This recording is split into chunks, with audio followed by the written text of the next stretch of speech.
Hello and welcome to this video on how antibodies are made.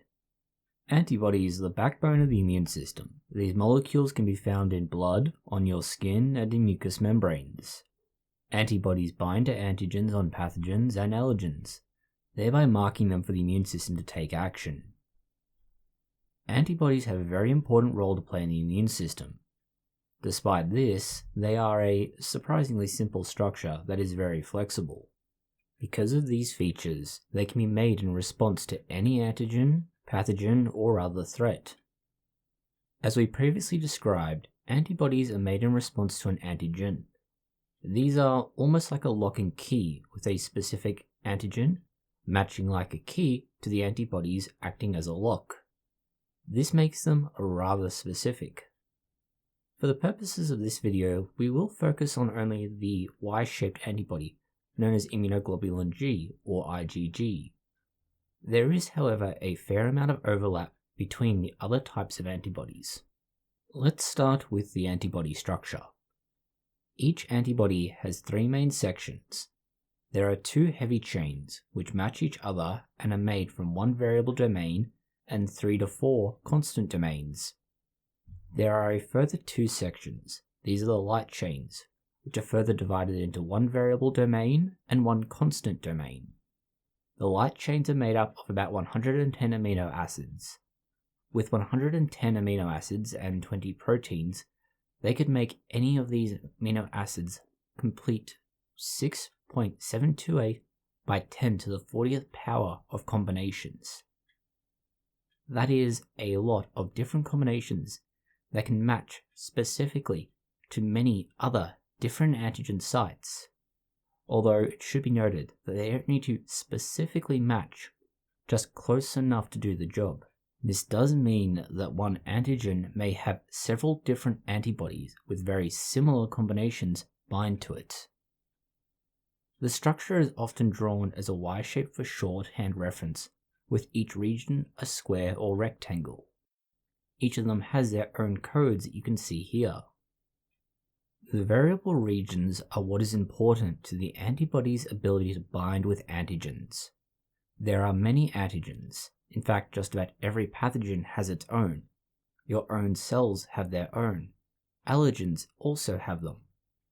This is why the flu virus needs a vaccine each year to prime the immune system, or the body takes its time to respond. It has to make a new antibody for each new antigen it's exposed to. On the antibody, this is the region called the FV region. Within the FV region, there is three parts that are considered hypervariable regions. That is, the amino acids that make up this part of the sequence are the ones that are changed most frequently to create a new antibody.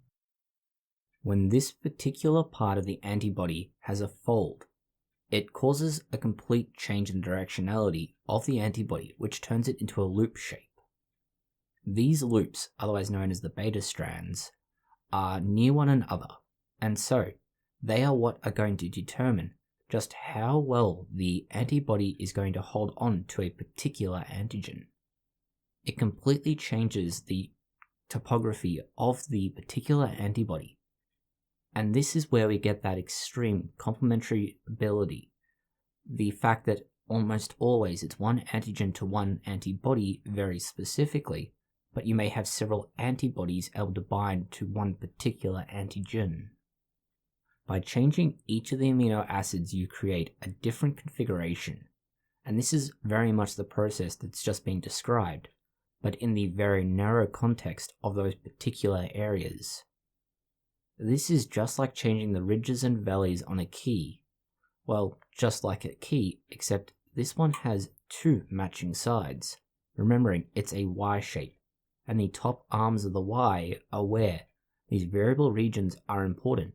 That is where their role exists, at the top of the Y. Having antibodies that suit a very specific pathogen is one thing. The problem is getting the right antibodies. With so many variable domains and consequential configurations, you need to begin to reduce the number of cells which make one configuration of antibodies needed for this creation. That is, how do you find the B cell that will make what you need? This is a process called cell differentiation and clonal selection. It is a two-step process that creates a whole selection of B cells and then finds what it needs out of these. B cells are what make the antibodies, and so, by having them undergo a process of activation, which is when the B cells are woken up, you can then begin to proliferate them. Proliferation is when you create more, generally through some sort of progenitor stem cell. This occurs by B cells being present in the lymph nodes, lymph tissue, and certain other places in the body where the immune system is particularly concentrated. The antigens, or parts of the pathogen with the antigen on them, are brought to these locations, and the B cell, which is called a naive B cell at this point, is exposed. When the B cell recognizes the antigen, it begins to be activated.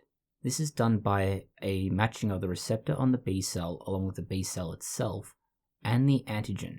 This receptor is in fact fundamentally just a version of the antibody that's bound to the membrane. Alternatively, the B cells may also be activated by T cells, and it undergoes a similar process of being woken up. This activation is just the first step. Once it's been activated, the B cell then needs to begin differentiation and clonal expansion. This generally involves the movement of the B cell from wherever it's located, generally in lymph tissue, through to the germinal centers. Here, the B cell differentiates into different types, primarily plasma cells, although occasionally also plasmablasts. As this differentiation and expansion in the number of B cells occurs, as each cell divides, it undergoes some slight mutation, and this is where we get the variability. Although the initial B cell may start producing an antigen that matches, or if we're talking about T cell activation, there may be no antigen involvement at all. It leads to the B cells replicating suddenly and en masse. This sudden replication will introduce mutations. At each generation there's a certain chance.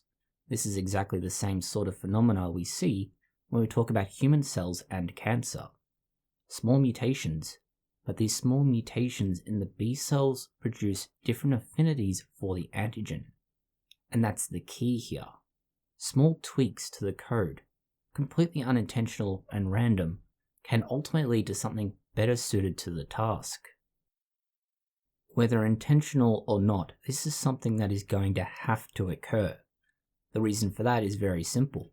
B cells that are producing antibodies do not survive for very long. The body needs to keep making more. They are essentially an overwhelmed factory that for a few days works incredibly hard making many antibodies. And at the end of those 3 days, they're worn out, ragged and damaged, and they undergo apoptosis so that they can free up resources for new cells. If we're talking about a subsequent exposure, then there's a slightly different process. Slightly different in that we still need the B cells to be activated, whether that's through exposure to an antigen or through T cells.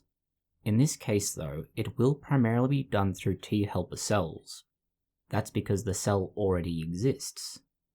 The B plasma cell gets converted into a B memory cell. The B memory cell is then a form of long-term storage of the specific antibodies required. When these get activated, they turn back into these proliferative B cells, which then proceed to divide and create more daughter B cells that will produce the antibodies required. These B cells will still undergo some degree of not only proliferation, but also clonal selection.